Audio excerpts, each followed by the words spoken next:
So in this recording, we're going to be looking at factorization. So in the previous lesson, we looked at expanding expressions, and this time we are going to look at the opposite, which is factorizing them. So essentially, factorizing or factorization is a process of writing a number or an expression as a product of its factors. So I've got here two examples. So the first one is negative 5x minus 20. Now in the point above, I've written we factorize by taking out the common factor. So if we take a look at the expression negative 5x minus 20, I identified the common factor as negative 5. That's because the negative was common to both terms, and 5x and 20 happen to have a common factor of 5. So what I did here was I took out the common factor of negative 5, and that left me with negative 5 brackets x plus 4 close the bracket. In the second example here, in identifying the common factor, what I tend to do is identify the common factor that's a number first, and then I look for any variables. So if we start with the numbers, a common factor clearly between 4x squared and negative 8x happens to be 4. And then identifying a common factor that's a variable happened to be x for both terms. And that's because we had x squared in the first term and then x in the second. So again, taking out my common factor of 4x, so essentially what you're doing then is dividing each term by the common factor, and that's what you put inside the bracket, which will be x minus 2. So now if we move into the worked examples, so with the first one, I've asked you to factorize the following. So what I will say to do again is just take out the common factor that happens to be a number. So in this case is 10, and then look for any variables, which in this case is a. And that will leave me with 10a times 2a plus 3. So essentially now I've factorized 20a squared plus 30a into 10a brackets or times 2a plus 3 and then close the bracket. Essentially now if I expand what I just wrote down, I should end up back at the question. So I'm just going to put here that this is factorized, and then essentially that is expanded. All right, and with the next example, so this one looks a little bit more difficult or more challenging, where I've written 2 times x plus 1 minus a times x plus 1. What you need to recognize here is that the common factor happens to be x plus 1.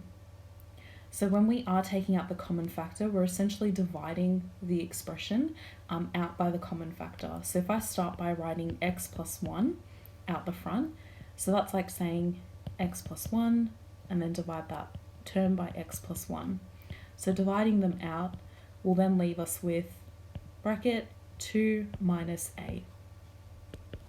And that's essentially how we get 2 times x plus 1 minus a times x plus 1 in factorized form to be x plus 1 times 2 minus a.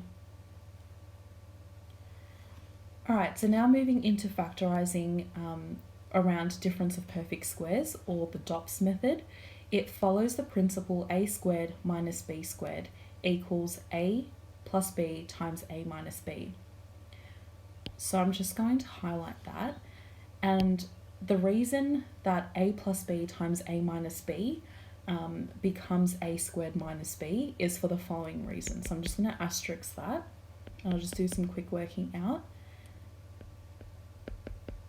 So if we expand this bracket, we end up with a squared, and then minus b times a will be minus ab, then b times a will be plus ab, and then positive b times negative b will be negative b squared. Now if we simplify this expression, so minus ab plus ab will become 0, and we're left with a squared minus b squared. And that's the reason that principle works. So we tend to use surds where a squared or b squared is not a perfect square. So remember, perfect square is a number like 1, 4, 9, 25, etc. So when I say we tend to use surds where it's not a perfect square is evident in the next example. So I've written here x squared minus 5. If we were to then factorize that, you can see here that I've used a surd for 5, right? So this then uses that principle that the square root of 5 all squared will. Alright, so if we move into the worked example now, so let's factorize the following. So we've got x squared minus 16. So if we use the principle from above, we can identify that that a squared is basically just x squared, and 16 is essentially 4 squared. So writing this in a bracket now, we can write x minus 4 times x plus 4. So it's important that one of the factors is x minus 4 and the other is x plus 4. If you have them both as x minus 4, then what you're going to end up with is something completely different. You'll end up with x squared minus 8x plus 16, which is not the same as x squared minus 16. Alright, so now moving into the second worked example, this one is again going to follow the exact same principle. The only difference is that a squared is actually x plus 3. So writing this out as a squared is the same as saying x plus 3 all squared, and then minus 4 is obviously just 2 squared. So now writing this out, I'm going to do x plus 3 minus 2 and x plus 3 plus 2. And the reason for that is the same as what it was above, where we had x minus 4. So in this case, it's now going to be x plus 3 minus 2. And then where we had x plus 4, so now it's going to be x plus 3 plus 2. So think of it like we're bringing that a negative 4, or the 2 squared, inside the bracket. So simplifying this now, we're going to have x plus 1, and my other factor is going to be x plus 5. Right, and now moving into factorising difference of perfect squares. So again, we're just continuing on with what we were just doing. This time we know that 24 is actually not a perfect square. So what I'm going to do is I'm going to start by writing this as a surd. So I'm going to write x squared minus 24. Oops, and I forgot to write the surd in.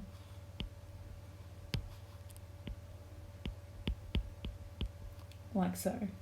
Now what that's going to work out to look like is x minus the square root of 24 and then x plus the square root of 24. Now from all the work that we have done with surds, we know that we need to simplify our surds. So that's going to end up being x minus 2 root 6 and x plus 2 root 6. Again, when you are doing these kinds of questions and you're not really sure whether or not you've simplified your surd correctly or you've factorized it correctly if you are applying DOPS, the thing that I would recommend you do is basically, once you've factorized it, so remember that what we've just done is factorize, sorry, that should be an S, go take your answer and then expand it.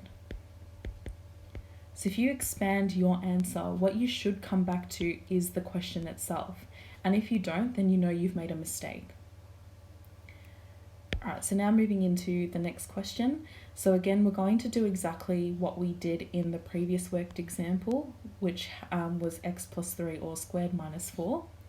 So what we're going to do with the second example here is we're going to do x minus 1 minus the square root of 5. And then we're going to do x minus 1 plus the square root of 5. So now that's all we can actually really do because we can't actually simplify minus 1 minus root 5 without the use of our calculator. Keep in mind we want to keep our answers in exact form, so this would actually be considered to be exact. Alright, so the last bit of factorising we'll be doing for this session is all around 4-term expressions. So what we're going to be doing is when we factorize expressions that have 4 terms in them, it is possible if we group them together to actually factorize them as pairs. So I'm just going to highlight that because that's pretty important. So if we start by looking at the first expression, so we've got x squared plus 5x minus 2x minus 10. So what we've then done is we've grouped them together. So in grouping them, we end up with that. And then taking out the common factor of x plus 5, we ended up with x plus 5 times x minus 2. So let's actually have a go at doing this with a more general statement. So the first thing I'm going to say is factorize 2 pairs of terms.